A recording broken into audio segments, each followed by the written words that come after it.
Assalamualaikum warahmatullahi wabarakatuh.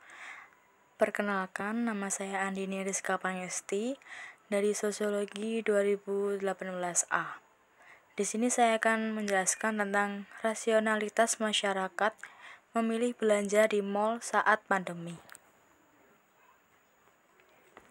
Pada saat ini, negara Indonesia sedang dilanda musibah besar, yakni dengan munculnya wabah atau virus yang menyerang manusia di seluruh dunia yang dikenal dengan COVID-19, yang dimana wabah atau virus ini menyerang siapa saja, sehingga menyebabkan negara kita, yakni Indonesia, juga harus sangat waspada dan menetapkan untuk melakukan kegiatan di rumah saja, serta harus social distancing maupun physical distancing untuk menjaga agar memperlambat penyebaran COVID-19 ini.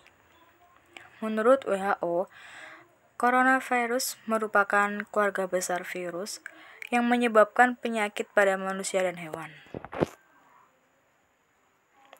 Pada manusia, biasanya menyebabkan penyakit infeksi saluran pernafasan, mulai flu biasa hingga penyakit yang serius, seperti Middle East Respiratory Syndrome atau MERS dan sindrom pernafasan akut berat atau Severe Acute Respiratory Syndrome atau SARS. Coronavirus jenis baru yang ditemukan pada manusia sejak kejadian luar biasa yang muncul di negara Cina, tepatnya daerah Wuhan, pada Desember 2019, kemudian diberi nama Severe Acute Respiratory Syndrome Coronavirus 2 atau SARS-CoV-2 dan menyebabkan penyakit coronavirus disease 2019 atau COVID-19. Adanya pandemi COVID-19 ini membuat seluruh sarana mati atau ditutup sementara, termasuk dengan kegiatan belajar mengajar di sekolah. Sejak Gubernur Jawa Timur menetapkan status keadaan tertentu darurat bencana wabah virus corona COVID-19 di Jawa Timur. Pandemi COVID-19 merupakan suatu wabah penyakit yang disebabkan infeksi virus SARS-CoV-2 dan menurut analisis filogenetik, virus ini memiliki urutan yang signifikan dengan virus kelelawar. Adapun gejala awal pada infeksi ini yaitu seperti batuk, demam, dan kelelahan, atau gejala lain termasuk limfopenia. Dikarenakan virus ini masih tergolong baru ditemukan, maka untuk mengobati penyakit ini masih dilakukan penelitian yang sesuai. Di tengah masih melonjaknya pandemi COVID-19 ini di Indonesia saat ini, pola konsumsi masyarakat telah banyak berubah, terutama bagi kelompok masyarakat menengah ke atas. Ada 3 kelompok masyarakat kelas, yakni yang pertama kelas berpenghasilan tinggi atau kelompok atas, yang kedua kelas berpenghasilan rendah atau kelas menengah, dan kelas berpenghasilan bawah atau kelompok bawah. Yang masih banyak melakukan spending atau sering berbelanja adalah kelompok kelas bawah. Kelompok kelas bawah masih harus melakukan belanja kebutuhan-kebutuhan pokok seperti makanan dan barang-barang kebutuhan pokok lainnya. Sementara kelompok kelas menengah ke atas tidak demikian. Kelompok miskin atau kelompok yang bawah spendingnya drop dari 100% ke 84%. Sementara kelompok menengah dan atas tidak belanja. Kalau orang semakin kaya, porsi belanja dari non-esensialnya semakin tinggi. Dikarenakan kelas menengah dan kelas atas mengurangi belanja non-esensialnya, membuat mereka lebih memilih untuk tidak belanja. Untuk kelas menengah, persentase pengeluaran atau spendingnya dari 100% turun ke 72,4%. Sementara di kelas atas,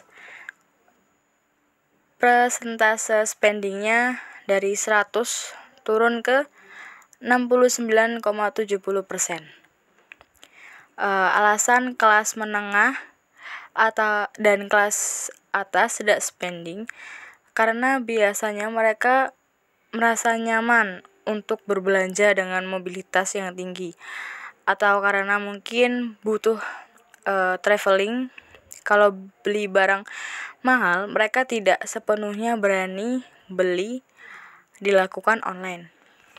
Maka tak heran kelompok kelas menengah dan kelas atas melakukan spending untuk membeli barang-barang sekunder seperti barang-barang untuk memenuhi kepuasan hobinya. Kelompok atas mengubah konsumsinya, mengurangi barang esensial, kemudian cari sepeda atau beli tanaman hias atau ikan hias karena mereka stay at home, work from home, maka mesti ada aktivitas yang dilakukan atau gardening dan sebagainya. Sementara untuk menjaga daya beli, penting bagi pemerintah untuk bisa meningkatkan belanja perlindungan sosial, khususnya BLT atau bantuan sosial berupa langsung tunai kepada masyarakat yang miskin, yang ekonominya terdampak karena COVID-19. Jadi yang mesti dilakukan pemerintah menolong supaya kelompok miskin bisa tetap belanja, yakni dari penyaluran bansos atau bantuan sosial tersebut, kemudian encourage yang menengah sampai atas supaya belanja.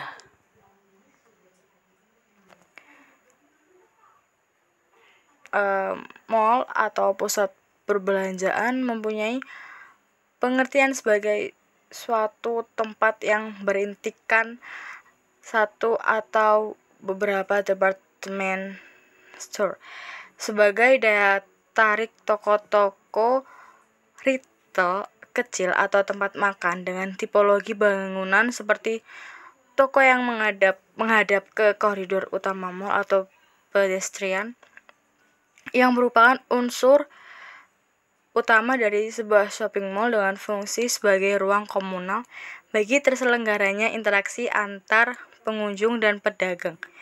Pusat perbelanjaan di era modern sekarang ini berbeda dengan zaman dulu. Pusat perbelanjaan era modern ini dirancang dengan toko-toko retail dan fasilitas yang mendukung untuk memberikan kenyamanan di dalam kegiatan jual beli dalamnya. Sedangkan pada zaman dahulu dirancang hanya untuk kegiatan jual beli tanpa memikirkan kenyamanan konsumen dan pedagang dalam melakukan di dalamnya. Analisis teori. Penelitian ini akan membahas mengenai di mana masyarakat pada yang dilakukan tidak keluar melainkan belanja di mall. Di sini ramai jadi pembicaraan kerumunan massa yang berbondong-bondong belanja menjelang Lebaran seperti di berbagai mall di Surabaya, yaitu Tunjungan Plaza, Delta, Grand City, dan sebagainya. Masyarakat yang berbelanja ada yang beralasan lebih puas bila belanja di mall, karena kalau di online itu mereka kurang cukup puas. Masyarakat yang berbelanja keperluan lebaran beralasan bahwa berbelanja ke pusat perbelanjaan agar bisa langsung melihat kualitas dan memastikan ukuran barang yang akan dibeli. Karena kalau di online itu tidak bisa melihat barang langsung. Kasus tersebut berpotensi bertambah dikarenakan kerumunan massa di mal atau pusat perbelanjaan berisiko meningkatkan terjadinya kasus COVID-19. Berperilaku konsumtif atau perilaku sendiri seperti yang dikatakan Baudrillard bahwa di dalam masyarakat konsumsi ada kecenderungan ketika seseorang membeli barang bukan karena ada nilai manfaatnya, melainkan karena mengikuti gaya hidup atau lifestyle. Individu yang menjadi konsumen pun tidak lagi melihat apakah barang yang dibeli atau dikonsumsinya tersebut memiliki nilai manfaat atau bahkan tidak. Akan tetapi barang atau jasa yang dikonsumsinya tersebut dapat mencitrakan dirinya sudah mampu atau juga belum dan juga sudah dapat memenuhi keinginannya atau juga belum. Baudrillard mengidentifikasikan munculnya masyarakat konsumsi sebagai salah satu dampak adanya globalisasi. Di dalam masyarakat konsumsi ada kecenderungan ketika seseorang membeli barang bukan karena ada nilai manfaatnya, melainkan karena mengikuti gaya hidup atau lifestyle. Segala sesuatunya yang diiklankan atau ditawarkan melalui berbagai macam media, baik mode iklan melalui televisi, tayangan infotainment, dan media lainnya sebagainya, baik barang ataupun jasa, memberikan cita sebagai simbol modernitas, nilai glamor, juga kemewahan yang sudah lepas dari nilai manfaatnya. Individu yang menjadi konsumen pun tidak lagi melihat apakah barang yang dibeli atau dikonsumsinya tersebut memiliki nilai manfaat atau bahkan tidak. Akan tetapi, barang atau jasa yang dikonsumsinya tersebut dapat mencitrakan dirinya sudah mampu atau juga belum, atau juga sudah dapat memenuhi keinginannya atau juga belum. Baudrillard menjelaskan bahwa saat ini perilaku konsumsi tidak hanya dipengaruhi oleh faktor ekonomis dan berdasarkan rasional saja, akan tetapi faktor lingkungan, budaya, juga sistem pemaknaan sosial yang dapat mengarahkan pilihan individu terhadap suatu komoditas. Jean Baudrillard berkata, kebosanan adalah kejahatan paling buruk kedua di dunia. Menjadi orang yang membosankan adalah kejahatan terburuk level tertinggi. Sekian dan terima kasih. Wassalamualaikum warahmatullahi wabarakatuh.